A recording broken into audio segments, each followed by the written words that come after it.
자신이 먼저 동기부여되라. 강의 시작하겠습니다. 세상에 열의 없이 위대한 것이 이루어진 적은 없습니다. 아주 재미있는 이야기가 있는데요. 중국에 이 춘추전국 시대가 있었죠. 어떤 왕이 있었는데 이 위대한 사상가였던 공자를 불러서 나라에 퍼져 있었던 이 부패와 도둑질을 막을 수 있는 굿 메소드가 없겠느냐 이렇게 물었습니다. 공자는 왕과 신하들부터 이런 관행에 깊이 물들어 있었기 때문에 백성들도 그들의 부정을 보고서 거리낌이 없이 도둑질을 일삼고 있었다는 사실을 잘 알고 있었습니다. 그래서 공자는 이렇게 얘기했습니다. 폐하께서 먼저 훔치지 않으신다면 신하와 백성들 역시 금을 주며 훔치라고 해도 훔치지 않을 것입니다.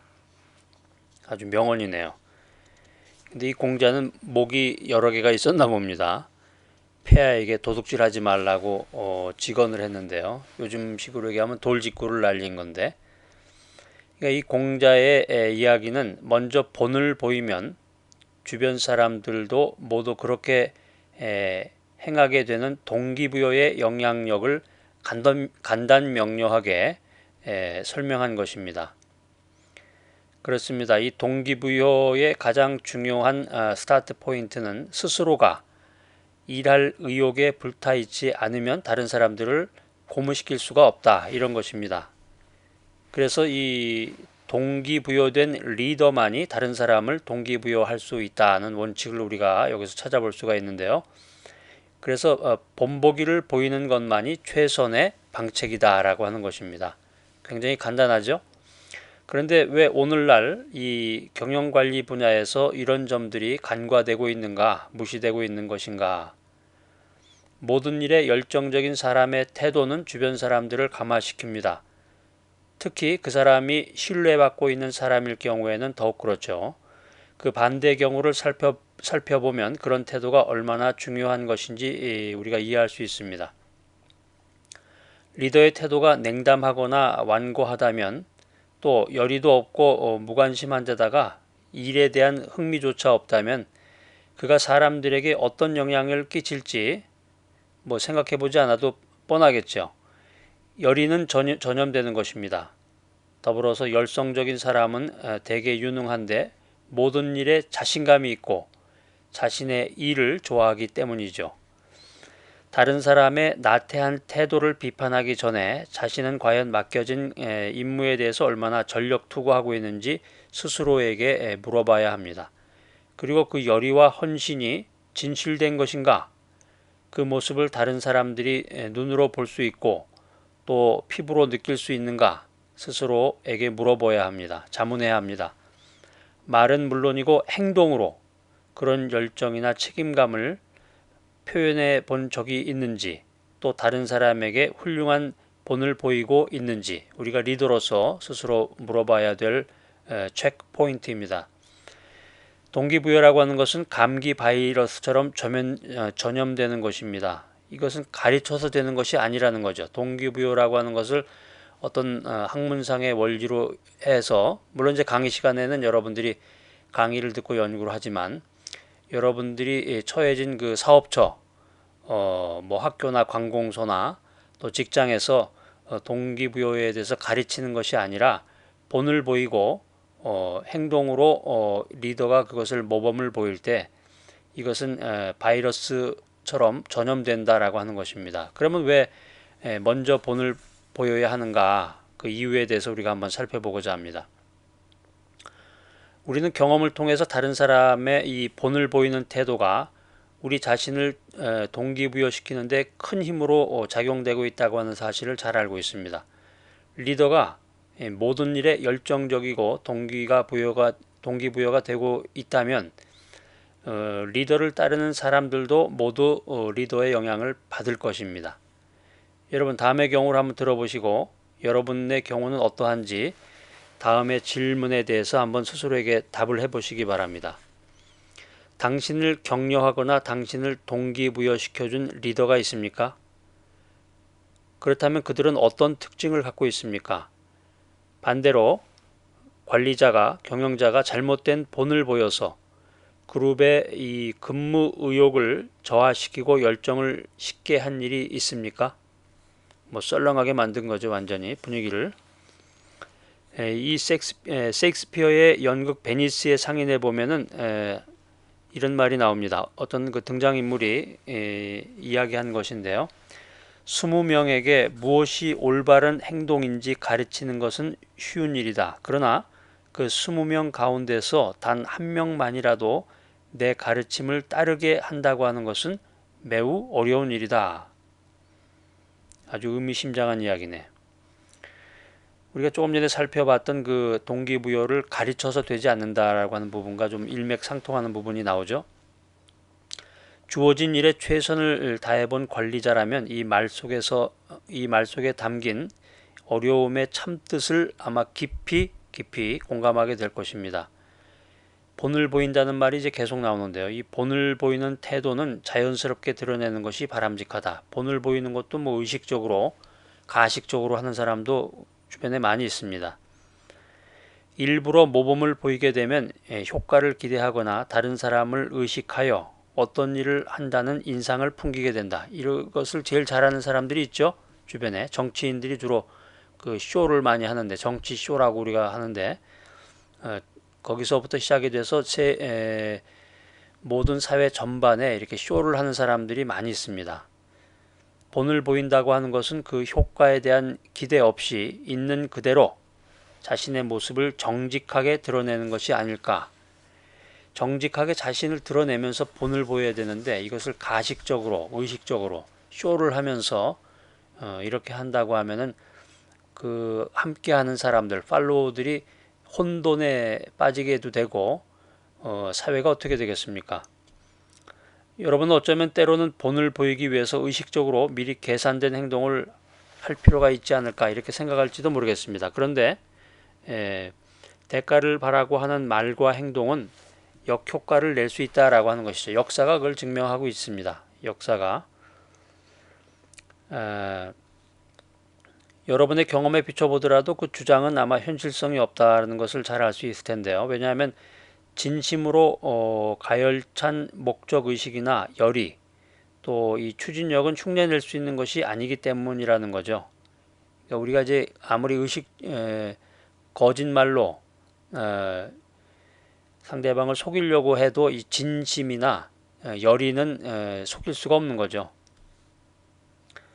이렇게 남을 의식하지 않고 자신의 참모습을 보여준 이 샘플이 하나 있는데요. 1942년 초인데 극동지역 전체에 대한 지휘권이 붕괴될 위기에 직면했을 때 이 웨이벌 장군이 부하 장교들에게 보여준 그 아주 유명한 그런 그 에피소드가 하나 있습니다. 그때 이 웨이벌 제너럴을 모시고 있었던 고위 참모 장교는 장군을 이렇게 평가했습니다. 우리 모두는 장군님께서 역경에 굴하지 않고 과감히 맞서고 있는 모습을 보았습니다. 우리는 장군님께서 의기소침해 하시는 모습도 또 불평해 하시는 것도 본 적이 없습니다. 우리와 함께 행동할 때 위신을 내세우지도 않으셨습니다. 그야말로 완벽하고 진실한 모습 그 자체였습니다. 우리는 그런 모습을 대할 때마다 장군님은 흠잡을 데가 없는 인물이라는 것을 깨닫곤 했습니다. 아주 좋은 말씀이네요. 좋은 격언이 하나 있습니다. 나에게 불을 붙여주면 당신에게 빛을 드리리다. 리더인 여러분이 먼저 불을 붙여주지도 않으면서 팀이나 개인이 빛을 발하기를 기대해서는 안 됩니다. 이런 사람 많죠. 주변에 보면. 진짜 열받게 하시는 분이신데 이는 여러분 자신부터가 동기부여가 되어 있지 않으면 다른 어떤 사람도 동기부여를 시킬 수가 없다는 점입니다. 이런 것들 때문에 여러분의 모습이 솔직히 드러나야 한다라고 하는 것입니다. 그래서 리더인 여러분이 어떤 사람이며 어디로 향하고 있는지를 모든 사람들이 볼 수 있도록 해야 한다고 하는 것입니다. 우리가 어떤 일에 전념한다 이런 표현을 많이 쓰는데요. 전념하고자 하는 마음은 강력한 동기부여 작용을 합니다. 의식적인 판단과 결행할 의지 사이의 접점을 통과해서 확고한 결정을 내리고 더 나아가서 행동하게 만든다는 것이죠.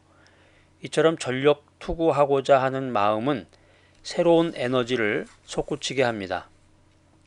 그것은 마치 여러분의 인격이 지닌 힘이 스스로 새로운 자기장에 맞춰서 일사불란하게 정렬하는 것과도 같습니다. 전념한다. 이것은 한마디로 얘기하면 결단을 의미하는데요. 결코 돌이킬 수 없고 번복할 수 없는 그런 결정을 의미하는 것입니다. 역사적인 그 사례가 있는데 하나 사례를 통해서 우리가 또 새로운 리더십의 원리를 한번 연구해 보겠습니다. 1066년이죠. 1066년 노르망디에 윌리엄 공이라는 사람이 있었는데 이분이 소수의 병력을 이끌고 영국을 침공하려고 남해안에 상륙했습니다. 그는 곧 앵글로 색슨족의 군대가 총집결해서 자신의 소수 병력을 격퇴하리라는 것을 잘 알고 있었는데 그는 자신의 이 병사들에게 타고 온 배들을 전부 불태워버리라고 명령했습니다. 그는 군사들이 온몸을 바쳐 싸우기를 원했습니다. 윌리엄 공의 군사들은 싸우다 죽는 것과 전세에 밀려서 바다에 빠져 죽는 것 가운데 둘 중에 하나를 선택할 수밖에 없었기 때문에 목숨을 아끼지 않고 싸웠고 결국 승리를 쟁취했습니다.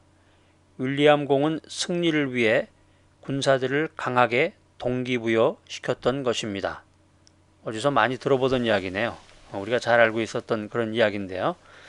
이 스토리에서 주목해야 할 점은 윌리엄 공도 자신의 병사들과 똑같이 이 dangerous crisis, 위험한 상황에 자신을 내던졌다라고 하는 것입니다. 이게 바로 리더십의 특징이죠. 하고자 하는 일에 자신의 모든 것을 내던진 리더들은 이때부터 동기부여시킬 수 있는 가장 큰 자질을 발휘하기 시작한다라고 하는 것입니다. 그래서 그 리더들은 역경 속에서도 끈기와 결단력을 팔로워들에게 보여주는 것이죠. 또한 그들은 초지일관의 자세를 추종자들에게 보여줍니다. 그리고 자신들이 세운 목표에서 벗어나지 않는다고 하는 그런 특징을 보입니다. 여러분이 잘 아는 그 넬슨 제독이 있는데요. 1805년 프랑스의 툴롱 함대를 오랫동안 추적 중인 이 멜빌 경에게 이런 말을 했습니다. 나는 절망이라는 것을 모른다. 인간이 할 수 있는 것은 반드시 이루어지고 만다.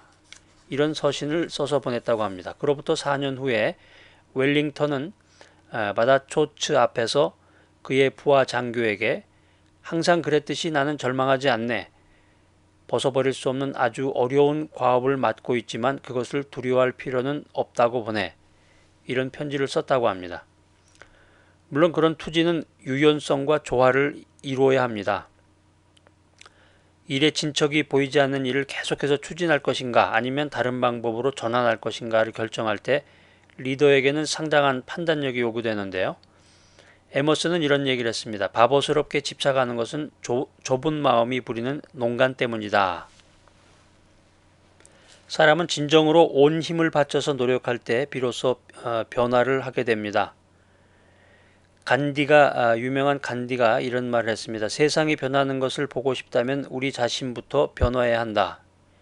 여기 화면에 그 사자 밑에 그런 말이 써져 있네요. 바로 다른 사람의 동기를 유발시키는 데 있어서 가장 중요한 것은 먼저 자기 스스로가 온 힘을 다해야 된다는 것입니다. 왜냐하면 바로 이것이 자아라고 하는 감옥의 문을 여는 열쇠가 되기 때문입니다. 그래서 결국 자기 자신을 주지 않는 사람은 아무것도 주지 않는 것이 되고 마는 것입니다. 우리가 일을 할 때 먼저 고려해야 될 문제 중에 하나가 적성이라는 말을 합니다. 적성에 맞냐? 일이 적성에 맞아? 일을 즐기고 있느냐? 영어식 표현으로는 이제 enjoy your job이라는 표현을 많이 쓰는데요. 적성이 맞는지, 자신에게 맞지 않는 일을 하고 날 때, 자신하고 일이 맞지 않을 때 어떤 그런 징후들이 나타난다고 그러죠. 그런데 제가 이제 이야기하는 것을 한번 들어보시고 한번 여러분 스스로가 점검을 해보시기 바랍니다. 나에게 이런 증상들이 나타나고 있지 않은지. 첫 번째, 일 자체에 대한 흥미가 거의 없거나 아예 없다. 또 일이 맞지 않아서 항상 겉도는 것처럼 느낀다. 일에 대해서 이야기하기를 꺼린다. 직무상 중요한 부분을 매우 싫어한다. 늦게 출근하고 일찍 퇴근한다. 뭐 이러면 뭐 저기 사표 써야 되겠네. 항상 퇴근할 시간만 기다린다. 이런 분도 주변에 많아요. 보면 재밌는 분들 많은데 이런 분들은 보니까 적성이 안 맞는 거네요. 일이 적성에 안 맞는 분들이네요. 그런데 우리가 흔히 좋아하는 일도 가끔씩 싫어질 때가 있는 건 또 사실이죠. 그래서 또 이런 말도 합니다. 나는 해가 뜨면 일을 시작해야 한다는 것이 너무나 싫다. 그래서 인간의 잠재의식 속에 당나귀 기질이 있다고 그래요. 당나귀가 천성적으로 게으르다 그러죠. 그래서 이제 자꾸 이 책은질을 해서 자기 스스로가 스스로를 푸시해 가지고 일을 열심히 할 수 있도록 적성에 안 맞는다고 일을 하나씩 다 물리쳐 버린다 그러면 이 세상에 정말 적성에 맞는 일을 찾기가 쉽지 않을 것 같습니다. 리더는 어디에서 힘을 얻을까 하는 부분을 한번 살펴보겠습니다. 리더들은 함께 일하는 사람들을 동기부여시키고 그들에게 용기를 불어 넣어줘야 되는데, 자, 그런데 정작 이 리더들은 자신을 고무시키는 힘을 어디서 찾아야 할까요? 여러분 한번 답해 보시기 바랍니다. 자, 여러분 답을 할 수 있겠습니까? 훌륭한 영국의 배우 롭슨이라는 사람이 있었는데요. 플로라 롭슨이라는 사람이 이런 말을 했습니다. 오직 하나님만이 힘을 불어 넣어 줄 수 있다. 그러니까 이제 어떤 신앙적인 힘, 종교적인 힘을 가지고 리더로서 스스로 자신을 고무시키는 힘을 찾았다. 뭐 이런 얘기를 하는 것인데요. 그래서 많은 리더들이 외부로부터 어떤 힘을 얻고 있다고 하는 점에서 종교적이다. 이 말은 사실입니다. 그래서 사실은 종교 생활을 하시는 분들, 신앙 생활을 하시는 분들이 직장 생활을 하는 가운데서도 특별히 새벽 기도회라고 그러죠. 새벽 집회에 참여하면서 자신을 결단하고 신년 집회 같은 걸 통해서 어떤 힘을 얻고 있다라고 하는 것이 지금 우리 주변에 많이 볼 수 있는 사실입니다. 그래서 오드웨이 테드라고 하는 사람은 그의 저서 리더십의 기술이라는 책에서 이렇게 얘기했습니다. 가장 위대한 리더들은 자신이 절대자의 뜻에 따라 도구로 쓰이고 있다고 믿으면서 꿋꿋이 버텨나갔다. 또한 감춰져 있던 힘을 얻었다는 믿음, 그리고 보편성을 지닌 목적이나 의도에 맞춰 살려고 애쓸 때가 진정으로 살아있을 때라는 신념으로 자신을 유지해 나갈 수가 있었다라고 하는 것입니다. 내 자신이 받지 못하면 남에게 줄 수 없는 것입니다. 여러분은 자신의 인생 속에서 영감의 셈이 이것이다. 영감이라는 게 이제 재밌는 말이 있는데 영감이 없는 사람 두 사람을 들어봐라. 첫 번째 사람은 혼자 사는 할머니죠. 혼자 사는 할머니가 영감이 없잖아요. 또 설교 못 하시는 목사님, 그분이 이제 영감이 없어서 설교를 못 하신다고 그러는데, 하여튼 여기에 영감이라고 하는 것은 inspiration을 의미하는 것입니다. 영감의 셈이 이것이다. 내가 리더로서 인생을 살아가는데, 조직을 이끌어가는 데 있어서 내가 갖고 있는 영감의 셈이 이것입니다 하고 저에게 또 주변에 있는 분들에게 이렇게 확실하게 밝힐 수 있는 것들이 있습니까? 여러분 한번 써보시기 바랍니다. 제가 여러분들에게 몇 가지 질문을 드릴 텐데 여러분의 생각은 어떠신지 한번 말씀해 주시기 바랍니다. 여러분들이 지난 3개월 동안에 만났던 사람들 중에서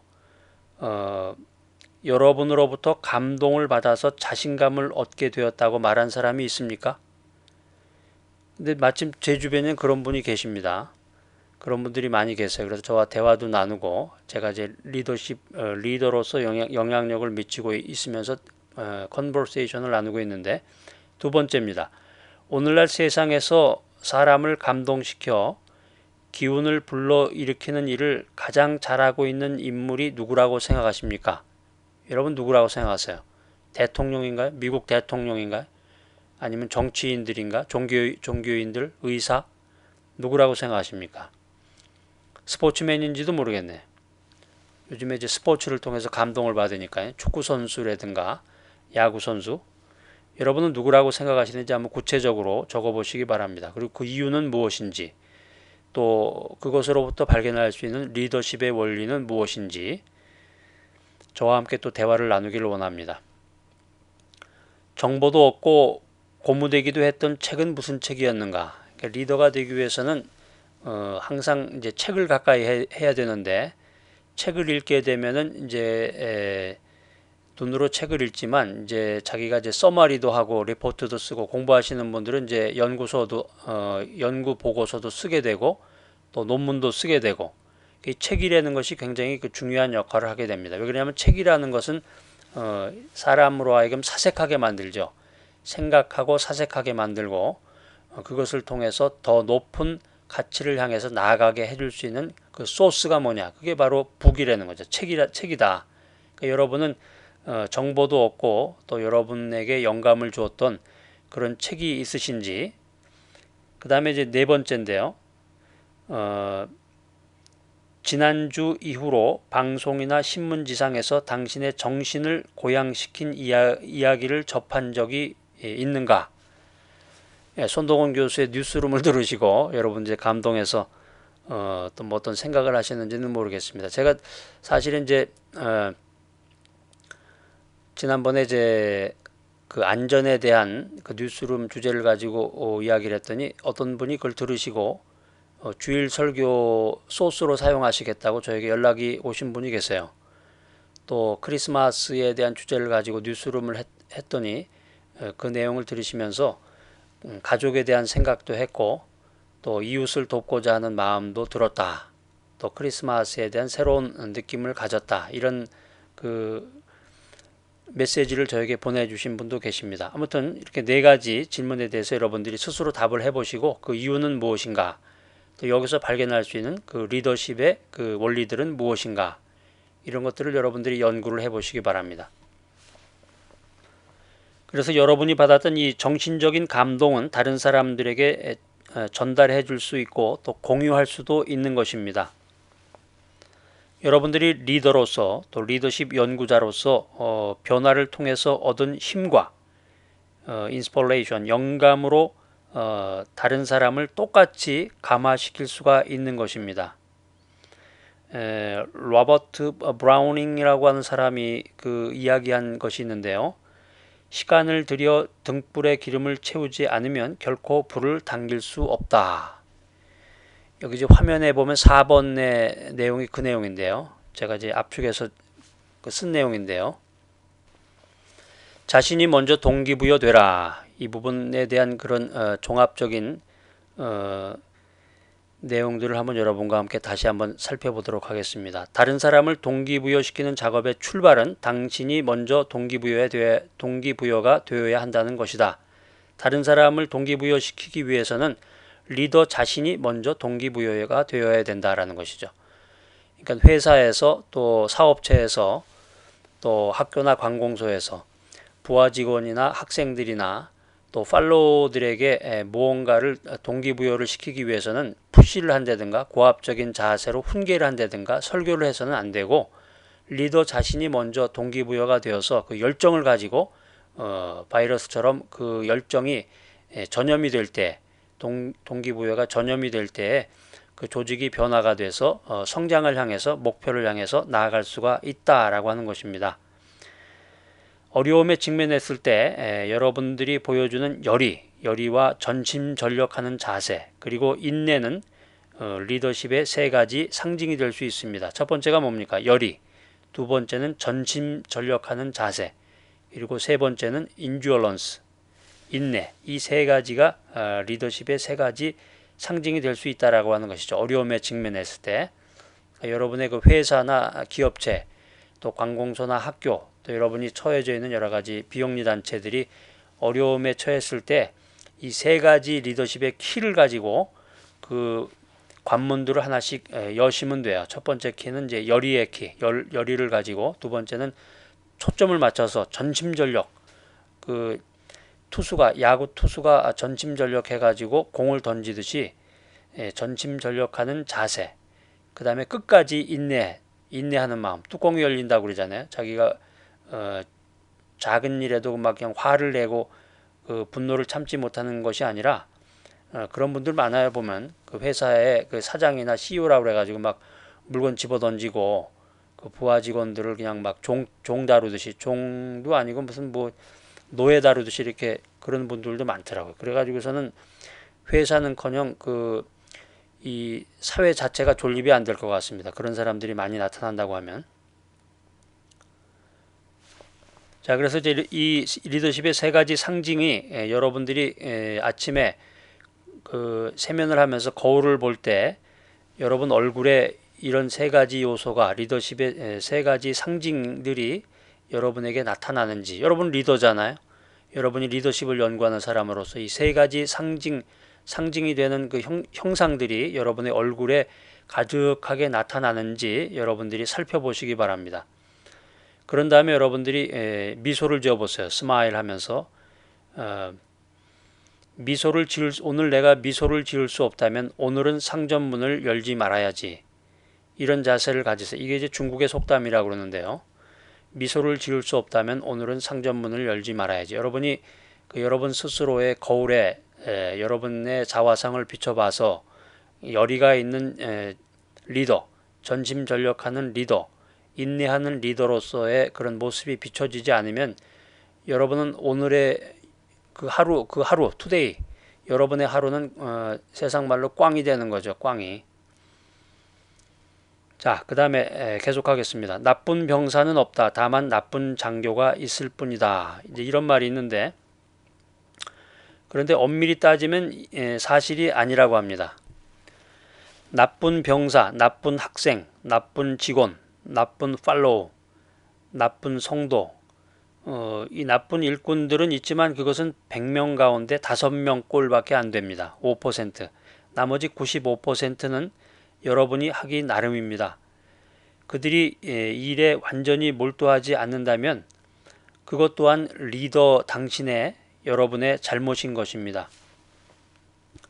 자, 그 다음 넘어가겠습니다. 아주 재미있는 유익한 말이 나오는데요. 여러분이 하고 싶지 않은 일을 다른 사람에게 강요하지 마십시오. 좋은 본보기를 보여줘야만 다른 사람에게 실제로 영향력을 끼칠 수가 있는데, 그렇게 함으로써 다른 사람의 희생을 요구할 수 있는 도덕적인 오소로티를 지닐 수 있게 되는 것입니다. 근데 현실에서 보면은 회사라든가 기업체, 관공서에서도 보면은 어쩌면 이렇게 이 리더십의 원리와 원칙과 반대되게 형상이 이루어지고 있는지 참 너무나 놀랍습니다. 자, 그 다음에 이제 동기부여가 되지 않아서 일에 강한 의욕을 느끼지 못하더라도 절망하지 마시기 바랍니다. 리더 여러분, 동기부여가 되지 않아서 일에 강한 의욕을 느끼지 못하더라도 절망하지 마시기 바랍니다. 왜냐하면 리더인 당신에게 맞지 않는 일을 하고 있기 때문에 이런 현상이 나타날 수도 있습니다. 그렇기 때문에 너무 늦지 않았다고 생각한다면 전환을 시도해야 됩니다. 전환. 우리가 흔히 하는 말로 10번 찍어서 안 넘어가는 나무가 없다. 그리고 뭐 무슨 일이든지 한 우물을 파라 그러죠. 한 우물을 파라 그래서 이제 그게 진리인 줄 알고 이렇게 나갔는데 요즘은 그렇지 않습니다. 현대사회는 그렇지 않고 늦지 않았다 그러면 전환을 시도해야 된다라고 하는 것입니다. 그렇게 되면 여러분의 힘과 열정이 여러분이 하고 싶어하는 일로 자연스럽게 흘러갈 수가 있을 것입니다. 자, 그 다음에 일하는 사람, 팔로워들을 동기부여시키는 작업은 많은 요인에 의해서 좌우될 수가 있는데요. 관련된 사람들의 화합 여부나 얼마나 단결됐는지, 또 일의 성격이라든가 또 상황이라든가 환경, 이것들이 바로 그 주요한 요인들이 될 수 있는데요. 그런데 알맞은 환경이 조성이 됐다면 그때부터는 리더의 그 솔선수범한 행동이나 말이 그 힘을 비로소 발휘하게 된다라고 하는 것입니다. 그래서 리더의 말과 행동이 리더로서의 그 신뢰, 크레딧, 뭐 여러 가지가 있겠죠. 존경하는 마음, 리더로서의 신뢰를 지니게 됐을 때 비로소 다른 사람들에게 동기부여를 시킬 수 있다. 이것을 우리들이 리더로서 명심해야 되는 것입니다.